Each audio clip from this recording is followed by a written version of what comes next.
Hi, welcome back to my channel. My name is Jacqueline Proper, and today we are talking about why you need to do sexual shadow work if you've had any kind of childhood or developmental trauma. And if you want to know more about sexual shadow work, it's taking the Jungian psychology concept of shadow work and applying it specifically to the area of your life around sexuality and intimacy. It's a journey of doing inventory on your beliefs, on your conditioning, on your trauma. It's feeling what emotions come up in the body and seeing where we are limiting ourselves when it comes down to intimacy and pleasure. Now, I've had so many people come to me, and I was this person too that was like, did all this therapy, and the part of my life that I probably needed the most help with, but I felt the most shame around or felt like my therapist wouldn't necessarily get it, was around my sexuality. And this was because I was a queer and kinky person, and part of me was worried, well, what if it's because of my trauma? What if I only like this stuff because of what happened to me? And it's a fair question. It's the most common question I get asked as a sexual shadow work coach. Do I like this because of my trauma? And the answer is maybe. And then this is where we get into the realm of what is conscious versus unconscious sexuality. It's important to remember that we do attach ourselves to sexual and romantic relationships as a reflection to how we were treated by our parents. And it's so unconscious, you guys. Most people in general are going to be attracted to romantic partners based on the parent that was the gender that they're attracted to now. So let's say you are a straight man or a lesbian woman, the template of mother will be projected onto all of your partners. And you're either going to be attracted to the blueprint of your mother or the opposite of your mother, but you are still operating from your mother's template. Same thing with gay men and straight women. They're going to be looking for just like my father or anything but my father. And you will usually find for queer people that are attracted to both genders will have projections depending on what gender the person is reflecting back to the gender of their parent. And nobody wants to admit this. Everybody's like, oh, no, not me. Okay, yes, you, because it is so psychologically deeply ingrained by what your caregivers conditioned in you to believe what intimacy was, what that certain gender expression looked like. Let's say you had awesome parents, then it's not too much of a problem, right? But let's say the relationship with your parents wasn't that great. Maybe there was abuse, maybe there was neglect, or maybe you were a sensitive or neurodivergent child and your parents didn't know how to attune to your emotions, which in itself is developmentally traumatic. This will ripple out, and I see it all the time. So let's say you had a really cold parent, you might be really attracted to cold or avoidant types that make you question whether or not this person actually even likes you. And those are the only people that you have chemistry with. Those are the only people you're sexually attracted to. And this can lead to a cycle of emotional pain. Because unconsciously, your inner child, that little version of you, is still looking for that love from that person. And it runs so unconscious. But basically, if you grew up in a household where you didn't get consistent love, you're going to be looking to inconsistent people to fill that gap for you. And it's almost like your inner child is hoping for a different outcome with these people. And now I'm going to talk about something that might be a little triggering, but it's around if you experience any kind of sexual abuse as a child or a young person. I experienced childhood sexual abuse. A lot of my clients have experienced childhood sexual abuse, and it really does affect the psyche at such a deep level. And whoever you were sexually abused by, whether it was a man or a woman that sexually abused you, completely distorts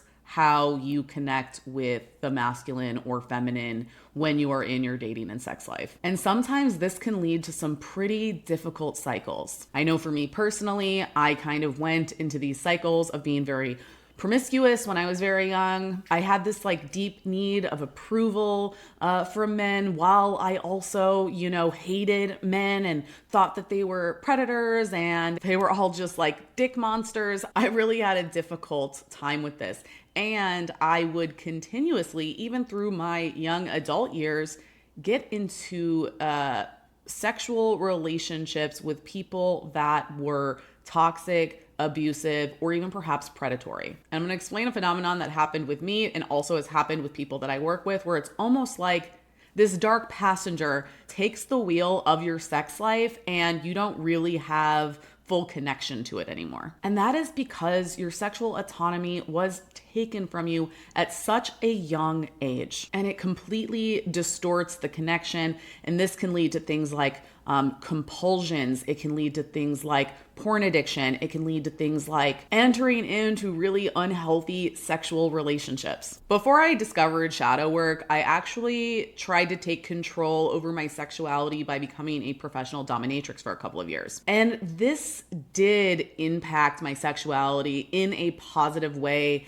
I did walk into that endeavor kind of still bitter towards men. I had a little bit of a misandrist vibe going on when I first entered my career as a professional dominatrix. However, after some time, I ended up really getting to know my clients and really understanding how the psyche expresses sexual fantasy and the shadowy and the darker aspects of our sexuality. And I found community there. I was in a sea of all the perverts and the sick freaks. And what I found is that these people tended to be really intelligent people, really emotionally aware people, very kind people. And I also worked with a lot of men that had had early life trauma when it came down to specifically their mothers. And then, as many of you know, if you watch any of my other videos, in 2021, I had a very sporadic Kundalini spiritual awakening that really just ripped the veil open for me and opened me up to the psycho-spiritual aspects of our existence. And I went deep into Jungian psychology and also getting certified as a Jungian depth coach. And this is because I wanted to bridge what I had picked up from the BDSM world and what I knew about the psychosexual spiritual experience that I was coming into on my own at that time. And I remember having a spiritual guide at the time, and I was like, there's no way they're going to get this. I can't bring this up. So I decided I was going to become the guide to help people through this exact question you might have.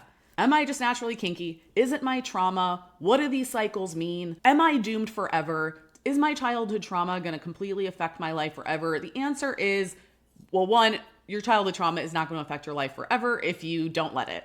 But really the main part of this work is to do the shadow work to integrate these pieces we might have repressed, rejected, or denied in ourselves and really unwind our conditioning so that we can interact with our sexuality consciously. Because when we're doing it consciously, we're not feeling shame. We're not in a place of not being in control of how we are interacting. We have sexual sovereignty and autonomy. And in a world that shames us for our sexuality, but yet also sells it back to us in the form of product and consumerism, there is such a distortion here that once we take control of this area of our life and we take it back, it really does ripple into every other part of our lives. And I'm releasing something really exciting around this. I'm taking everything that I know from my life, my lived wisdom, but also from my deep experience in Jungian psychology and my one-on-one work, and I am condensing all of this into a multi-week journey to help you on your path to sexual sovereignty. We're talking from the primal to the divine, really understanding